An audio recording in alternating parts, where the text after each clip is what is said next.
Well, good afternoon, everybody. Thank you for joining us for the Network Live here Fridays at 4 p.m. I'm April Garner, and I just wanted to, first of all, thank everyone for joining us today. But also, I'm so completely excited that I get to click the button and pull in the person who is actually responsible for our COVID-19 updates.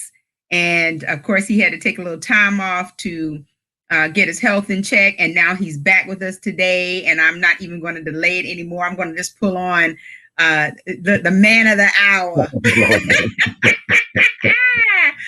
Dr. Winston D. McIver Jr., owner and primary physician of Walkabout Primary Care, Mac Jr., as we call you here in Conway. How are you doing?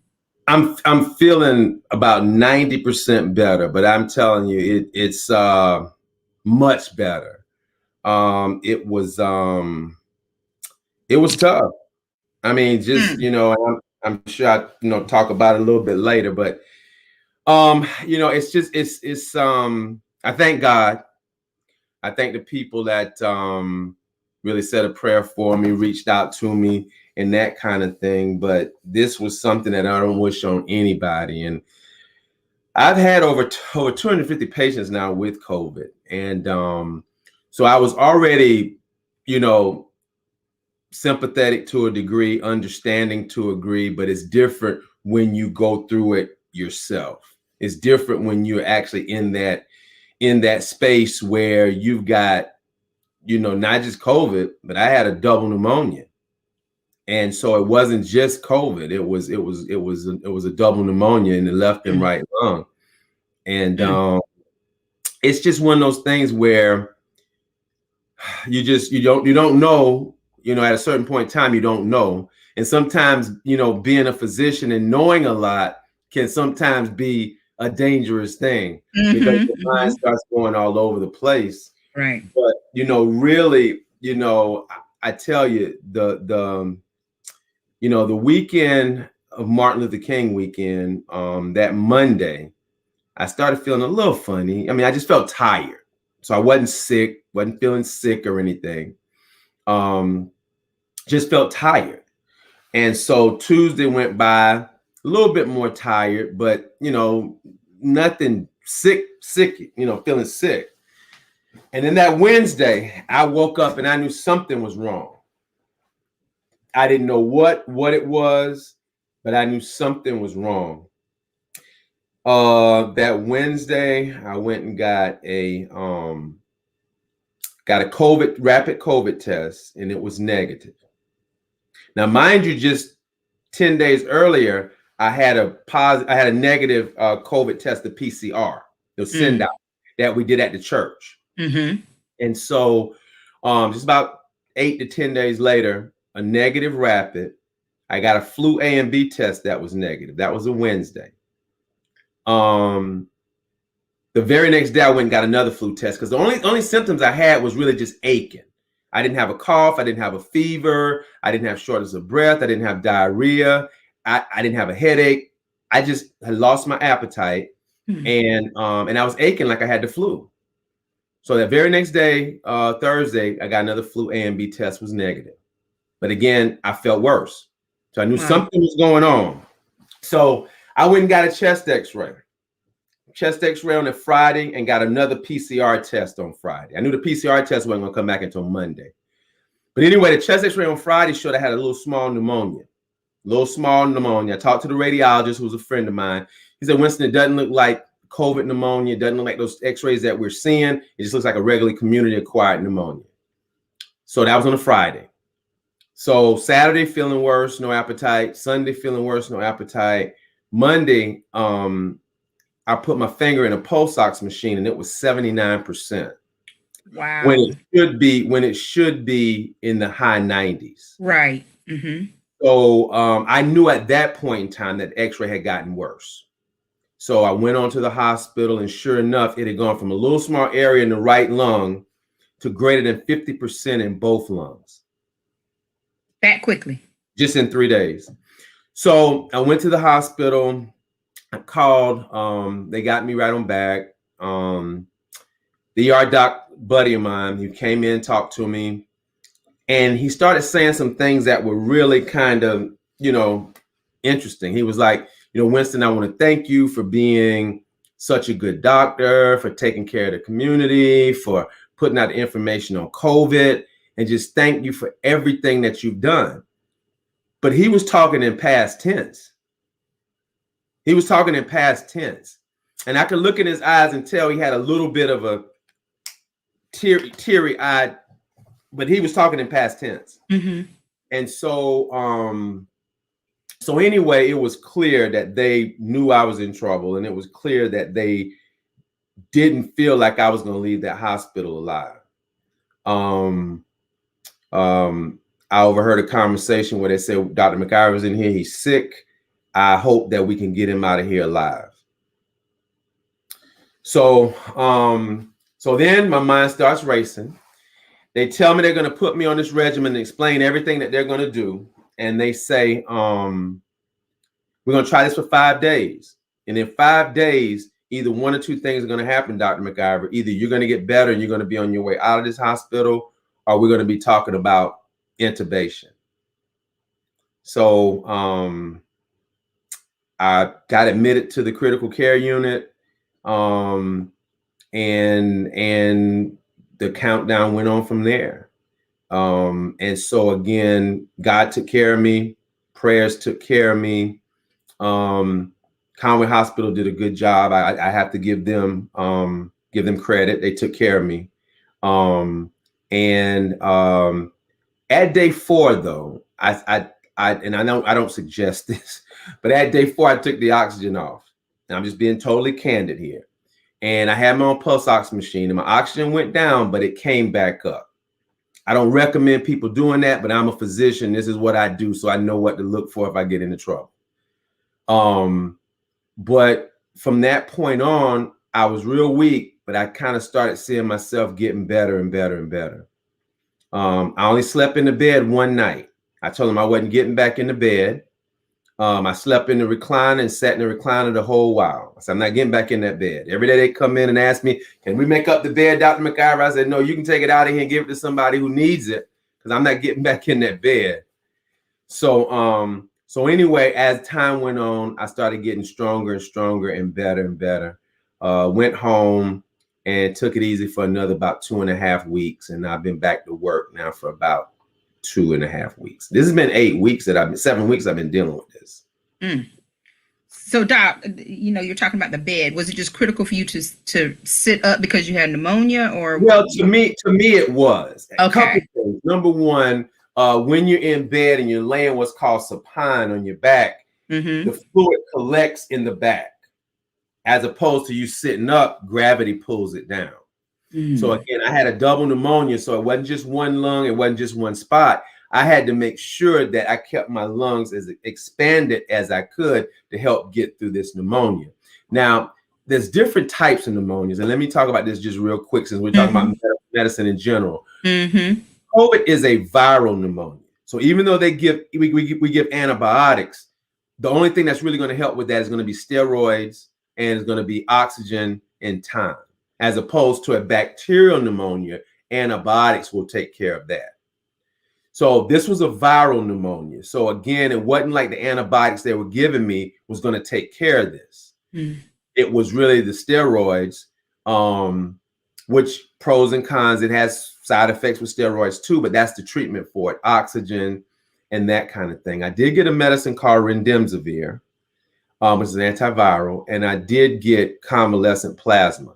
That's plasma from people who had COVID before, and they give this to patients who are, needing oxygen and who are on the cusp of needing to get intubated. So for those critical patients, which I was in critical care. Right. Yeah, you were considered critical. Yeah. So, it's just amazing. Your story shows that, COVID is no respecter of persons, because we spent so much time, 8-9 months or whatever it was, actually educating people about COVID. And, I actually was surprised and not surprised when I found out that you were infected, because you deal with patients every day, and then you were still sports doctor, and you were still doing things in the community, and it was almost like you were Superman because it wasn't touching you. Right. And so there's really no way to really know how you became infected. But I'm glad that you were mindful enough to move on it quickly, because you and I had spoken, and in just a matter of days, like 24, 48 hours, I didn't get a text from you saying, this is what's going on. And I'm thinking, I just talked to him, and at that time you told me that you were negative, but right. You had the pneumonia thing going on. And I think that people just need to understand that, your recovery is, I won't say it's atypical, but I'm sure everybody's situation is different as far as how quickly they recover, and what what methods are used to treat them. Right. So we still can't take it lightly, even though vaccines are now available. I put a post out just a couple of days ago reminding people that the vaccine is not a cure. Right. And and we're gonna touch on that just a little bit today. But I just have to say that I do thank God that you're back, and I thank God that you're able to tell your story. And you are one of a few people that I've spoken with who had to deal with COVID, who said, I wouldn't wish this on my worst enemy. It just is not anything that anybody should ever want to, try to deal with, and should ever have to deal with. So the pain and the joint pain and the muscle pain was unlike anything I'd ever had. I've had the flu before. Matter of fact, I guess I've had the flu, I think maybe two or three times maybe. Mm-hmm. But it was nothing like this. I mean, there was clearly something wrong with me, and I clearly did not know what it was. I didn't think it was COVID, though, because, a couple things. Number one, I got the whole coastal football team through 18 weeks of football. That's right. That included being around the kids. That included being on airplanes with the kids. I've gotten over 20 COVID tests so far. And I haven't been doing anything different than what I normally do. Everybody in my office tested negative. Everybody in my house tested negative. My parents tested negative. I have no idea where I got this from. Mm-hmm. Now, could I have gotten it from a grocery store? Yeah, I wasn't going to the grocery store as much as I had been, but that's certainly possible. Could I have gotten it at the gas station? I guess certainly possible. But my routine was the same. Mm-hmm. My friends and family call me the COVID police. I mean, I've been very, very, mask, mm-hmm. N95 mask, KN95 mask. And, I don't know. And, again, I kind of get philosophical about this in a sense when I think about what went on. And the only thing I can really explain is that God had me go through this to let people know if a physician can get it, anybody can get it. If a physician can almost die, anybody can almost die or die. Mm-hmm. I had two good friends around the time that I was dealing with this at its peak that passed away. And so again, and they were my age, 51, 52. So again, to think that it's only an old people die from this, and that's not true. Although the numbers are going down, and we'll look at the numbers in just a minute, we still got to be careful. Even when you get the vaccine, if you decide to get it, which I recommend people get it, you still got to be careful. Mm-hmm. Because again, you still wear masks, still social distance. Because again, this is, it's serious. And, it almost took me out. I mean, mm-hmm.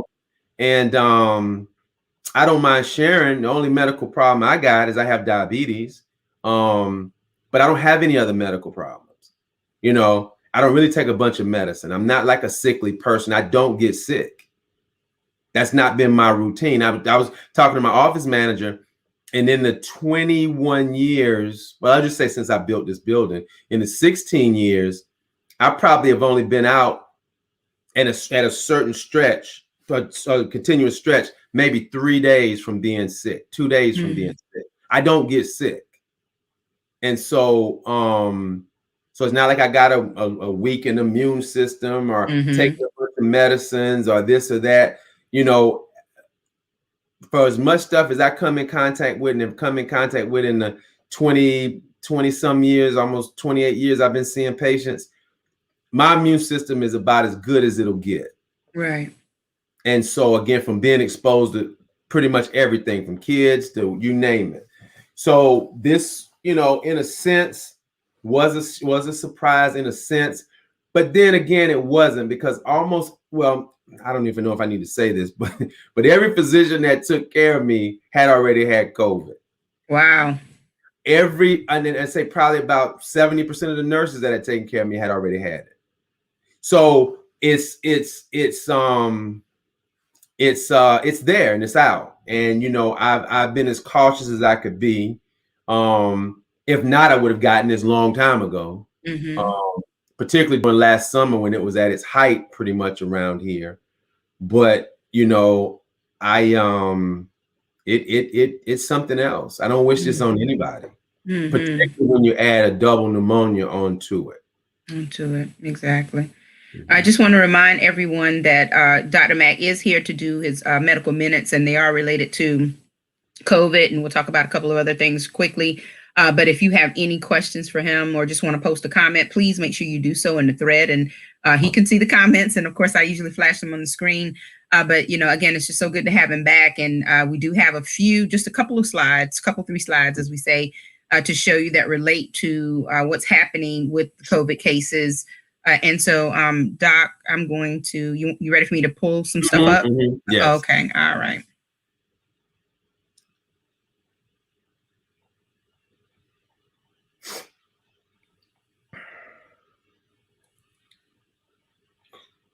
Okay. Right. So on this slide is talking about the world. Okay. And it's looking at the world numbers. Total reported, 15.6 million reported, 2.5 million deaths. The cases are down about 2%. Deaths are down around 23%. And that's over the last 14 days. Now, this is good numbers. These are good numbers. We're seeing them going down. The question is, though, is that, and I'll say this for the United States as well as the state, there is a decrease in testing. Okay, so I do want to say that. So that's going to be one factor in these numbers going down, particularly the cases. There's a decrease in testing. But right now, we haven't really had a holiday in the last 14 days either. Mm-hmm. So that may be one other reason why the numbers are coming down too. As usual, after the holidays, 14 to 28 days, you usually start seeing a spike go up. So again, that's part of it. And the other part of it is just hoping that so many people are now getting the vaccine, that is probably a big part in the numbers going down as well. I just wanted to show that graph and show how it is sloping down. And it looks like it's kind of leveling off a little bit on the far right. So we'll see what that means, particularly as we get closer to other holidays that may come. Okay. Next slide.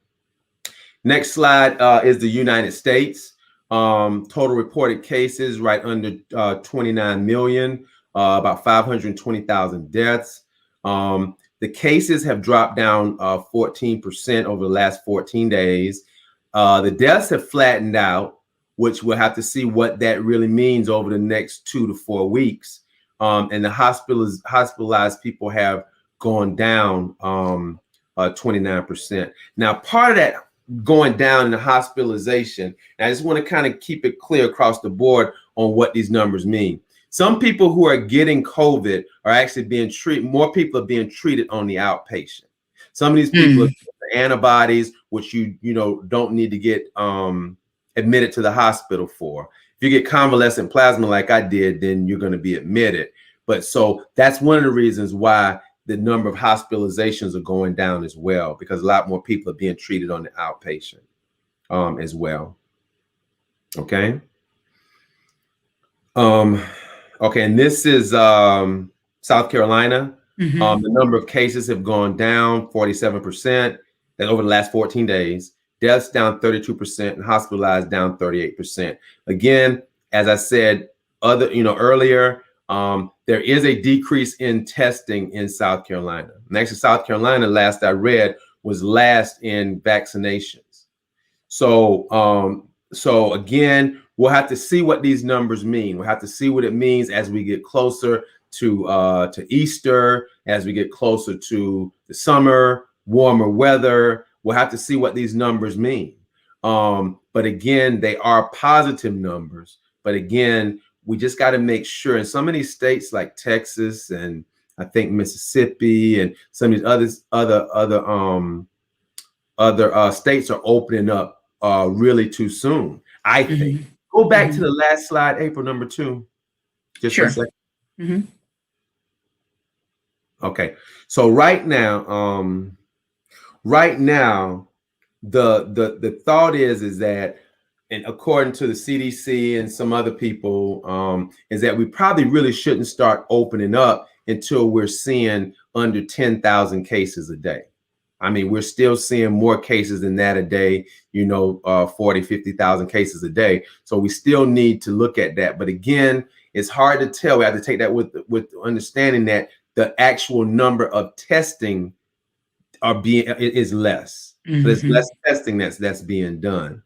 Right now, about a little over 8% of the U.S. population has been fully vaccinated. That means 2 shots. That's about 27 million people. The CDC is supposed to come out with guidelines on things that they recommend people who are fully vaccinated can do. Those guidelines are supposed to come out yesterday, but I think they're going to push those until next week.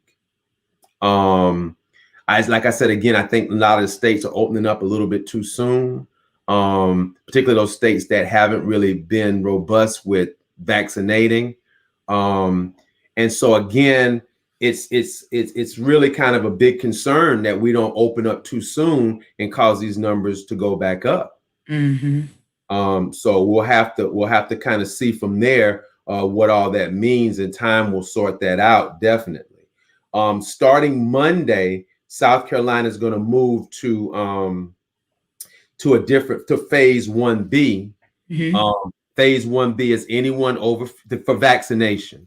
That anyone that's 55 and over, frontline essential workers such as teachers, staff workers, grocery store workers, law enforcement, correction, firefighters, delivery drivers, manufacturing workers, farm workers, daycare, postal workers, public transit workers, pregnant women, and people that are 16 to 64 with chronic medical conditions such as lung conditions, diabetes, Down syndrome, HIV/AIDS, organ transplant, people that are obese with a BMI greater than 30, sickle cell, and people with developmental delays such as like cerebral palsy. So that will start on Monday. Phase 1B. The governor in South Carolina has actually allowed, the governor in North Carolina has actually allowed South Carolina teachers to actually come to North Carolina and get their vaccine. So I know a number of teachers have been getting their vaccines that way through North Carolina being a teacher. So, I see a question on here about, do I detect any long-term effects? My biggest issue is just fatigue. So after I got out of the hospital, I had 2.5 weeks at home just to recover, because I knew as soon as I got back in the office, it was going to be busy. So what I found was that the days that I got about 2 hours, 2 to 2.5 hours more sleep, I felt better. In other words, if I'm getting close to 9 hours of sleep, I can function the next day without a problem. So it's been taking that. And out of all the patients I've talked to who've had COVID and asked them questions about that, that seems to be pretty par for the course. Now, again, my case is a little bit different because I did have the pneumonia, double pneumonia. So I just didn't have COVID. It was a double pneumonia, pneumonia in both lungs. In medicine, we call that a bilateral pneumonia. But in layman's terms, it's what we call a double pneumonia, where you got pneumonia in 2 places. So that's the biggest thing for me. If I get a little bit tired, then I start, sometimes just kind of remembering some things, but I really haven't had that issue because I've been getting the proper rest that I need to get. So that's really the biggest thing. I never really had a cough. I never really had a fever. I never really had headaches. I lost about 15 pounds. It wasn't the way I wanted to lose it, but again, 15 is 15, I guess. So that my appetite was gone for about 10 days, though. I literally could not eat anything for about 10 days. There's another question in is it a general consensus that at some point in time everyone in the globe will have contracted the virus? Pretty much 75 to 85% of people, because that's what it's going to take to get herd immunity, where enough people have gotten it that you pretty much will be immune to it. The problem is, though, and I think that was Tanya D. How you doing, Tanya? Is that there are different strains of this. And I was asked early on about COVID, and my response was this: we will still be talking about COVID-19 in 2023. Back in the early 1900s, when the Spanish flu happened, the thought was all we needed was a flu vaccine and we'd eradicate the flu. Spanish flu vaccine came out, I think, in the late 20s, early 30s, and we're still talking about the flu now.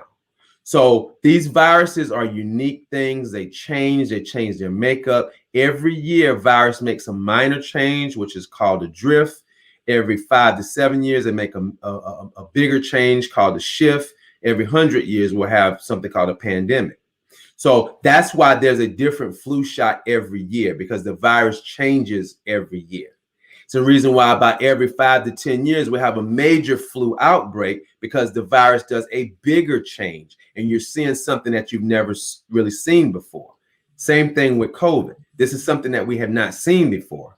Hence the sicknesses, the amount of sicknesses, the deaths, and that kind of thing. So that's really what the issue is that okay, so that's what the issue is. Now, Miss Josephine, how you doing, my old neighbor? She asked about herd immunity. So basically what herd immunity means is that so many people have gotten the virus that you can be around people and you're okay. It's almost like they used to have the old chicken pox parties, where one kid in the neighborhood would have the chicken pox, and then they would bring all the kids over to the house to play. Some of these young people might not know what I'm talking about. No. They were called chicken pox parties. And so one person in the neighborhood has chicken pox. All the parents brought their kids over to that house to play with that kid, so everybody can get chicken pox in that neighborhood. Once they've got it, then they built up an immunity against it. Again, this being a new virus, though, there are going to be some people die, lots of people die before you actually can have, herd immunity be something successful. There's a question from Elizabeth Clark about spring break coming soon, and I think that's in like 2 or 3 weeks. Do you think there'll be an increase as was last year, or do you believe that maybe the vaccinations will help to curb that? I think there'll be an increase, probably not as high into the degree as we saw last time, because more people have gotten COVID, and there's a lot of people with COVID that just isn't saying anything. They got COVID. And so I think the fact that a lot of people have already gotten COVID, I think the fact that people have gotten the vaccine, I think that will prevent the numbers from spiking way high. I'd be very surprised if the numbers kind of spike like it had during the past year. Dr. Mack, I don't know if you see the comment that was asking about the difference between the numbers. And I'm assuming that person is asking about South Carolina DHEC numbers as compared to what we showed on the dashboard. Okay. Yeah. The South Carolina DHEC numbers a lot of times lag behind. The South Carolina DHEC numbers also break down from suspected COVID to actual COVID. So they kind of do a little bit more breaking down, whereas the numbers that I gave actually include suspected and actual COVID. Confirmed cases. Absolutely. Well, I tell you, this is it's still something to watch. It's still something to be very cautious about. And again, just because the vaccines are now available and more people will be able to receive the vaccination, it does not mean it's time to, just throw caution to the wind and start having barbecues and spades parties and all kinds of stuff, because we're still, we still need to be careful. Right. I know that there's a lot of questions. There are a lot of questions about vaccination that we won't be able to cover in this particular session because you have another engagement. But I think one thing that people have questioned is whether or not it is safe to move forward. Earlier, you said that you encourage everyone to get the vaccine if they want to. Of course, it is your choice. So now at this time we have I've seen a lot about Moderna. Is Pfizer still being administered? I think I have some information about Pfizer being administered to veterans and some other people, whatever. It's still being administered, and again, the numbers have pretty much shown to be pretty similar for Pfizer and Moderna. The Johnson & Johnson that we knew would get approved is a one-shot deal. So again, people ask me, had I gotten the vaccine? I had not gotten the vaccine yet. Right. For a couple reasons. It wasn't that I wasn't going to get it. It was just I was, number one, trying to decide which one I was going to get. I am on faculty at MUSC as well, and they offered one vaccine. I'm on staff at one of the local hospitals, and they offered another vaccine.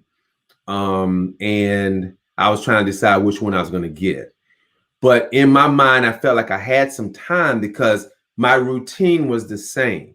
And if I, in my mind, right, if I'd gotten through a whole 18 weeks of football, being around college kids as much as I was, and I didn't get it then, that I had some time.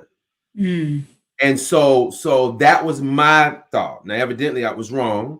But again, I'd already been through the point at which I was most likely to get COVID. And so, I got it anyway. And again, I think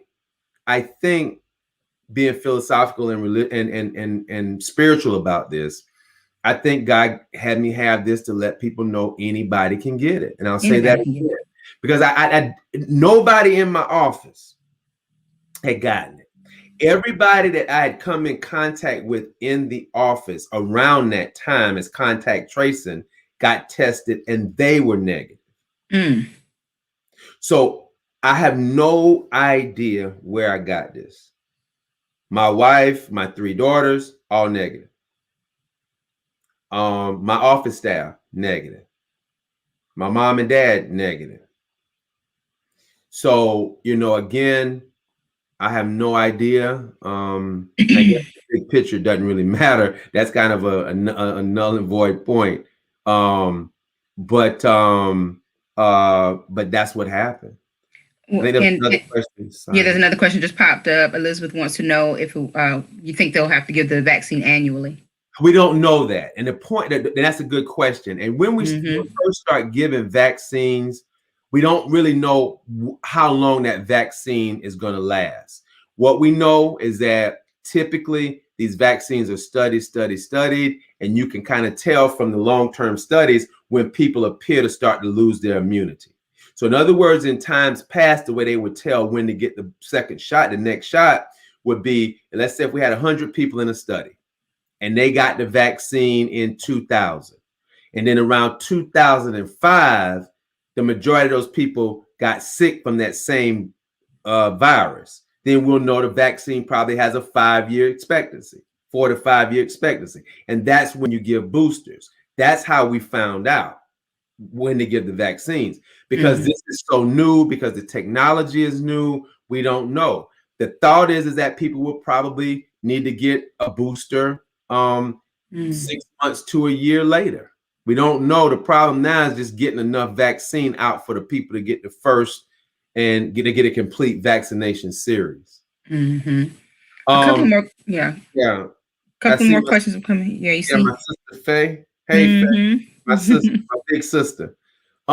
Yes, I am going to get the vaccine, but because I got convalescent plasma, I have to wait 90 days before I can get the vaccine. So if you've got antibodies, or if you got the antibodies that they were given, or what we call convalescent plasma, the recommendation right now is 90 days before you get the vaccine. Dr. Matt, can you get the flu shot and the vaccine at the same time, or is there a waiting period between the flu shot and the vaccine? Because I know that's a question that they're asking. That's a good question, April. I don't know the answer to that, to be honest with you. Mm-hmm. They work two different ways. I could see, and I think it's individual. I think individual places will have their own protocol. They work separately, but again, because there's a possibility, I guess, of a reaction from something new, they may split them up. Okay. But I think that's more of an individual type Mm-hmm. thing. Mm-hmm. Such as the pharmacies. Now, of course, we know when people are getting them, at these clinics and stuff that are only giving the vaccines, that's all they're giving is COVID. Right. But they work separate ways. But I guess just to cut down on the possible chance of a reaction, which is very low, they may split them up. I think there's another question about false positive. You see that one? False positive. You're more likely to have a false negative. I mean, it's possible you can have a false positive, but the way most of these tests go, it's more likely to have a false negative than a false positive. And I'm checking some other threads because I know sometimes we don't always see all of the questions that are coming through, and just want to make sure we're getting everyone's questions because this is still a very important topic, and it's a blessing to have Dr. Mack here to talk to us about it. Brother Edward and Sister Joella McQueen are watching today. And exactly. And so, of course, Doc, you're disseminating so much great information, but definitely want you to see all the wonderful comments and well wishes. Miss Charlene Morris, she says, thankful for sharing your story. And it is great to hear this again, because I missed it, of course, because we work so closely together on it. But, when it comes down to sources, it's like, well, who do I listen to now about what to do, especially with the vaccines coming out? So, everyone is just welcoming you back, and I think that's a wonderful thing as well. Thank you. Yeah. Yes, It's Audrey Jones. Carlos Parker. Mm-hmm. Does one have to call offices and drugstores to see which vaccine they offer? You can call them to find out. It's not going to be that much different. It doesn't appear to be that much difference, if any at all, between Pfizer and Moderna. They're both are mRNA vaccines. They both were developed the same way. And so that's not going to be an issue between the two. They're pretty much the same. Is the Johnson & Johnson out yet? It got approval, and they were supposed to start shipping it out, I think, Wednesday. But I don't know if any are around here. Right. I know Walgreens here in Conway on Church Street, they were vaccinating with Moderna. Right. Mm-hmm. And again, it was because there was a backlog on Pfizer. Moderna was still kind of pumping it out. And but Pfizer will pick back up. Johnson & Johnson will start. You'll start seeing that around here soon. Mm-hmm. Well, there's a lot of questions about how you can set your appointments for vaccinations, and I have some information about that when Dr. Mack is done that I will show you. We have some community contacts who can help you and answer those questions and direct you on where to go. Just recently, I actually assisted one of my aunties with setting her appointment. Shouts out to Mary E. Greggs, as we call her, Aunt La. And she tell her I said hello. That's my sweetheart. Yes, I love her. That's the crazy aunt.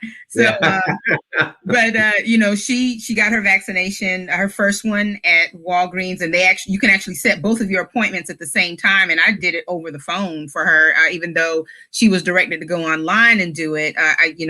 There's an automated system on the phone. If you just call the Walgreens store, it will set it all up for you just like that. But I'm going to share some community contact information in just a moment, just in case anyone has any questions or wants to talk or speak with someone who can direct them on locations. But Dr. Mack, is there anything else you want to say? I know you got to get out of here and meet an appointment.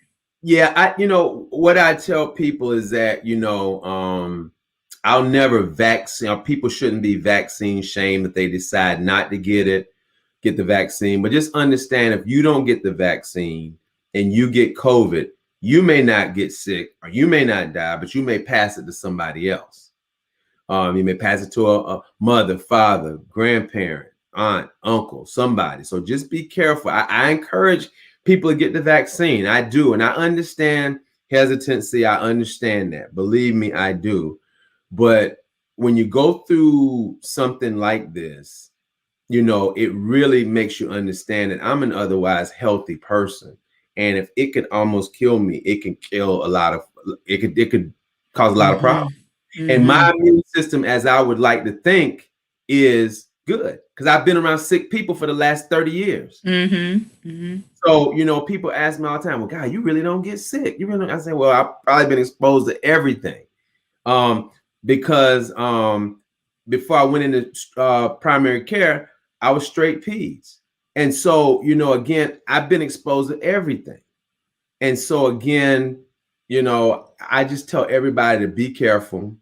If you're, you know, still kind of debating about whether or not to get the vaccine, there have been over 500,000 people, you know, that have died. Scores of others that have been sick. So just be careful. I mean, you know, again, I was as careful as I thought I could be. I mean, I don't know of anybody that was more careful than me with as much patience, many patients as I've been seeing, as much as I was doing, being around college kids. And so I thought that I had done a very good job. I mean, because there's so many of my other colleagues that had gotten COVID, not that they did a bad job, but as we see, it could affect you even if you're doing the right things. That's right. But, you know, again, for me, it was one of those things that I just wouldn't wish on anybody. Miss Audrey Jones has one more question, Doc, if you have a moment. And I think it's a really good question. What is our future going to look like even with the vaccine? Okay, so good question. So the vaccine still should help give you some protection, if not total protection, against the variants. With these viruses, they still have the basic same parent molecule. It's just that they have just a little bit of a variation. That's where the word variant comes from. And so again, the ultimate thing is that you should be protected to some degree. Okay. Now, strains 5 years from now may be totally different from the strains we're seeing right now. So that therein where's the boosters come from and that kind of thing. But we don't really know right now when the next booster, once you get fully vaccinated, will be, because it's just been too new. But if we start seeing a surge and an uptick of COVID, let's say 2 years from now, then we'll know that vaccine probably is only lasting for a year. So that's how we kind of tell, particularly in a situation like this, where it's a new virus and a new vaccine. Well, Dr. Mack, thank you so much for coming back and giving us the medical minutes and the COVID and vaccine report, and also for giving us your report. I firmly believe, as you do, that yes, you're supposed to tell the story, and you know, now you have a different perspective on things. It's not just from the standpoint of a doctor who knows it in theory and in practice, but you've lived it. And so you definitely have some things for the medical books that you can talk about and add from a case study standpoint. So thank you so much. And hopefully, you know, we'll have you back next week or whenever you want to do this, you know, as long as we have information that we can share. Right. And yes, and I think everyone will appreciate it. I know I do. Okay, thank you, and I appreciate you. You all take care, and thanks for all the people that prayed for me and gave me well wishes. I really appreciate that. All right. Okay, have a good weekend. All right, thank you. All right, Dr. Mack. Okay, so yes, Dr. McIver back. The doc is back and gave us a really good COVID report, as well as his thoughts on the vaccinations that have rolled out and what we can expect. And I think it's just great information. There's really nothing else that can be said. And I thank you all for watching and for listening. And yes, thank you, Ms. Audrey, and thank you, Faye, Cousin Faye, and everyone else as well who tuned in today. Please let everyone know if they want to, catch this segment. You can go to our YouTube page, which is the Network Connects Live, and watch this video again. It's of course live right now, but it will be available and you can share it with anyone. If they want to know more, they want to hear Doc's story and also want to hear his thoughts on the vaccinations. I also ask that when you go to the Network Connects Live YouTube page that you subscribe, because that really will help us as we try to continue to move this platform forward. And also, if you have a Black-owned business, or you are a Black professional who's representing a business along the Grand Strand or Georgetown counties, Williamsburg, Marion, Florence, wherever surrounding areas, go to the networkconnects.com and add your business listing. Adding your business listing is free. We do have sponsorships available for the show and also for the newsletter that's going to be coming out and different things that we can offer through the Network Connects. But it's a great way for you to find out where the Black-owned businesses are, and it is a product of this platform. So we really do appreciate all of that and all of your help with pulling together that list and that information, especially with visitors coming into the area. They always want to know, where's the best place to eat? Where can I get a haircut? Some people are looking for spa and salon services, just anything that they can get. And a lot of people intentionally want to support Black-owned businesses. So if you're not there, you can't be found. Make sure you add your listing. So I have just a couple of more things that I want to share with you, business news and community events that are happening in the area. I'm going to pull up some information right now that I think will be extremely useful to everyone, especially concerning our flooding and different things that are happening in this local area. So I'm gonna just transition real quick and go to my screen share. And let me pull up, some good info for you here. All right. So again, business and community happenings. This is brought to you by proud members of the network. These businesses that are listed here are all members of the network, and their information can be found on the networkconnects.com. So make sure you support them. We can add businesses every single week. And also, if you're interested in more opportunities, just let us know. And again, I've already mentioned, if you will, please subscribe to our YouTube channel for more information about different things. So there's a military spouse employment virtual hiring fair that's going to be happening on March the 10th. And it's a way for industry partners and employment partners to recruit military spouses who are looking for opportunities. It's going to be from 11 to 3 p.m.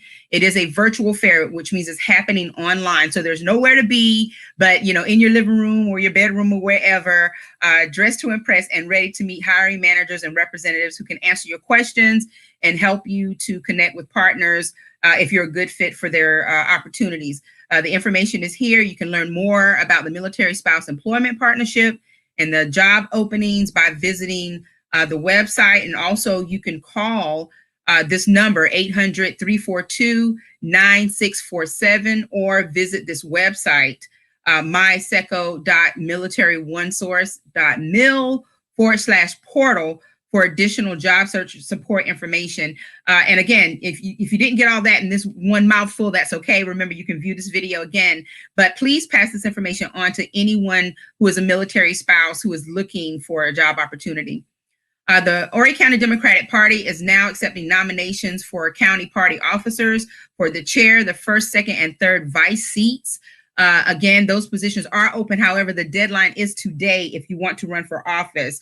These nominations have to be reviewed by the Horry County Democratic Party, and that's the county party. And then I think they handle the nominations through a convention.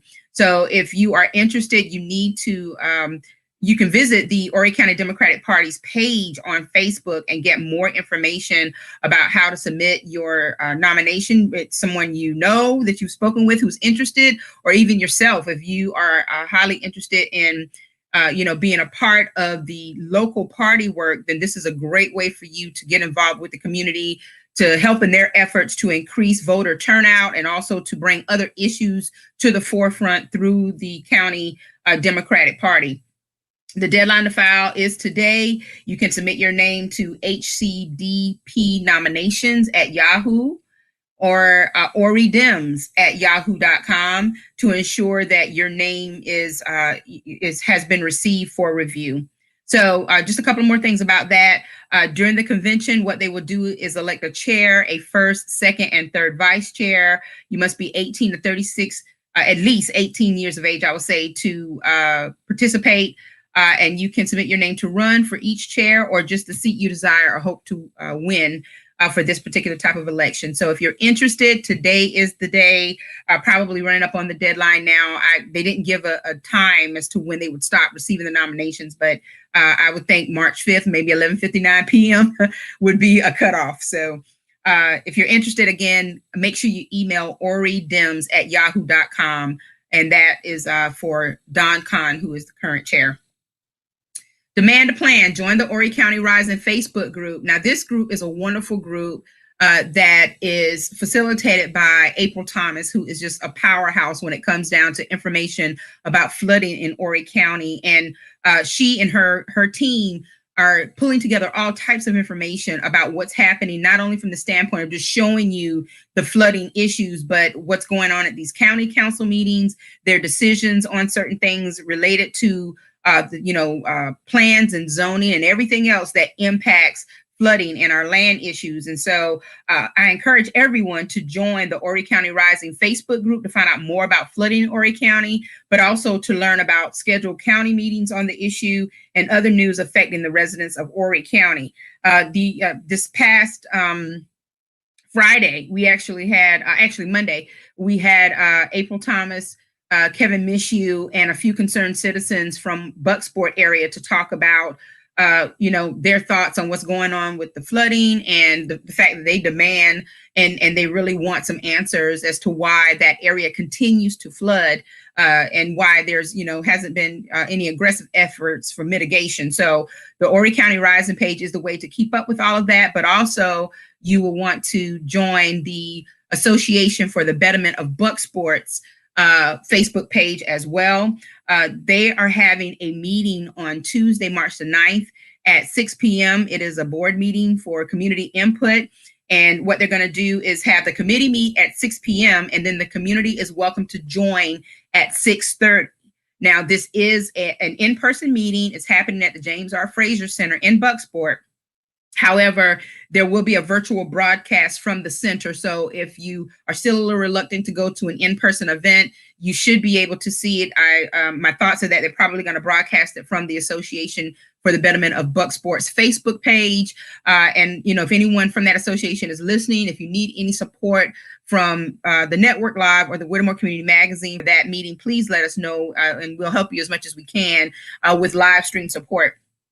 But at any rate, the association's mission is to set the vision for their community and their economic growth, which includes looking at the flooding issues, creation of jobs, affordable housing, training and grants, and anything else that they can think of that can elevate the town of Bucksport. And so if you are a Bucksport resident or you're just interested in supporting the residents of Bucksport through everything that they're trying to do to build that community, please set your calendars for Tuesday, March the 9th to understand what's going on with the current issues that they're dealing with. Earlier, I mentioned that there are some community contacts for the COVID-19 vaccine. And so here is a list of people who are actually serving as contacts to give you information on how you can make appointments, or, if you just have any questions, if they don't have the answers, I'm sure that they can do the research and find out what you need to know. So these community contacts can help you with the appointments and any other information. For Conway, Aner, Loris, Burgess, Bucksport, the community contact is Mrs. Marjorie McIver, and her phone number and email address are listed on this flyer. For Myrtle Beach and North Myrtle Beach is Ms. Mary Brown Pryor. For Loris and the surrounding areas, Linda Pickin. And for Long, Cedar Branch, Flag Patch, Little River, Brooksville, Waupee, Atlantic Beach, and Little River Neck, Van Gogh. Also, for the Georgetown County area, we have Pawleys Island, Murrells Inlet, Planters Bay, Carvers Bay, Chapee, Sampit, Dunbar, Oatland, Browns Ferry. If you're in any of those areas, you can contact Brenda Perkins. And again, her information is also listed on this flyer. I will post it on the network group page and on all group pages that are associated with the network, as well as the World Community Magazine's page.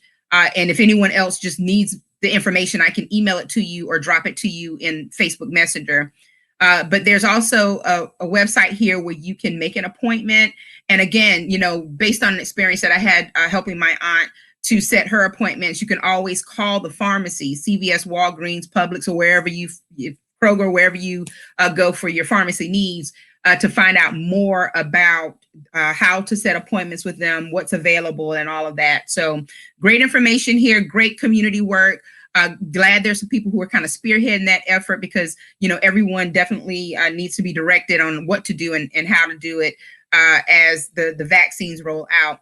So as Dr. Mack mentioned, you know, this coming Monday, vaccinations will pretty much open up to just about everyone who either has some type of a comorbidity or pre-existing condition, such as the ones that he named, but also those who are in the groups that are frontline workers and you know, people who are in essential job positions. So just make sure that, and I can tell you this too, whenever you actually set your appointments, they're going to ask you questions about that so that they can make sure that you're now eligible to receive the vaccination. This information is particularly helpful and beneficial for everyone to know, especially if you need to reach out to some members of the senior population and the elderly, because they may not be able to get this information readily, or they may not have family or friends that can support them and assist them with getting the vaccine. So, you know, again, if you need this information, just reach out to me. I can send it to you, and I will definitely post it on social media as well. And so I also want to mention to you that we have the UNCF Mayor's Mass Virtual Ball coming up on Saturday, March the 20th. Of course, you know, maybe a month or so ago, we had Rosalind McGinnis, who is the regional coordinator for this particular area.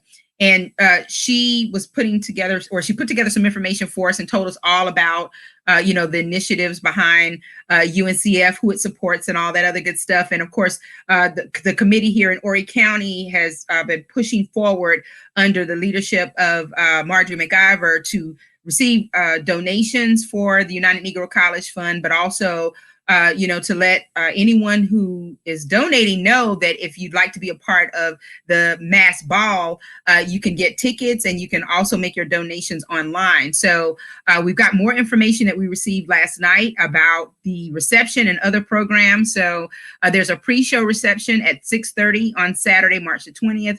And then the program is from 7:30 to 9. The celebrity MC for the local show is going to be Kim Coles, actress, comedian, author, and speaker. Of course, I remember Kim from Living Single, but I'm sure she's done some other work as well, comedian and all that. But, you know, wonderful personality. So that should be a lot of fun. And then there's also some pre-show entertainment by Mike Stone and the Critical Band. So that's what's happening on a local level. And then on the national level, the national tie-in will be special appearances by Grammy Award-winning musical artist Stephanie Mills and Shaka Khan. And also the celebrity MC is none other than nationally acclaimed actor Samuel L. Jackson. So this is a wonderful event. It's virtual this year. It's an amazing endeavor to pull together an event like this. And according to Rosalind, who you will hear more from on Monday, and I'll tell you about that in just a moment, but no donation is too small. So she is not particular about what you donate. She wants you all to know that she appreciates every effort. And the great thing about it is that if you get your donation in by the 18th of March, you will be recognized for your donation during the mass ball. And I think that that's wonderful, because she wants everyone to know that this was a community effort. So you can go to this website, and if you click on that website, there's no hidden fee or no service fee or whatever. It's not related to PayPal or anything like that. This is a secure site where you can purchase tickets for the mass ball, but also make your donations to UNCF. We also have a donation form if you prefer to write a check and send it in. Again, you can let us know more about that, but you'll find out more information on the Monday program, the World Community Magazine with Edward McQueen. And of course, I'm his co-host. And we'll actually have Rosalind McGinnis on that show where she will talk more about UNCF. We'll get some progress reports on what's been going on with the fundraising efforts in this area. Also, Reverend Kovia Stanley is going to be a part of that discussion. And he's going to talk about the significance of having a fundraiser like this to raise scholarship money so that Black students who want to go to college will have some funding. And of course, we learned in the past show that UNCF not only supports students who want to attend an HBCU, but also there are some schools that are supported that are not HBCUs, such as the University of South Carolina and Clemson, and there's some other schools. So you'll want to tune in on Monday night at 7 p.m. to the World Community Magazine show with Edward McQueen, and you'll learn more about the UNCF Mass Ball and also all the great things that are going to be happening that night. So that's what I have right now as far as community news and things that you all can use in terms of what's going on around the area. If you have any other community news items that you want us to share, please send them to me, and we'll not only share them here on the network live, but we'll also share them on the World Community Magazine live on Monday night at 7 p.m. And again, I just want to thank everyone to yes, Myra, I will get you. Yeah, I know it's probably fuzzy because they were flyers, but I will get you the information. Just let me know. But yeah, everyone, please tune in on Monday night and you can hear more about the UNCF Mass Ball. I will send out information in the groups about how you can donate and purchase tickets. And again, thank you all for tuning in. Remember, mask up, wash your hands, practice social distancing, even if you have gotten your vaccination. And vaccination is a choice, but we do encourage you to do what you think is right for the safety of yourself and your loved ones and the overall community. So thanks so much for tuning in, and I will talk to all of you hopefully next Friday. Take care.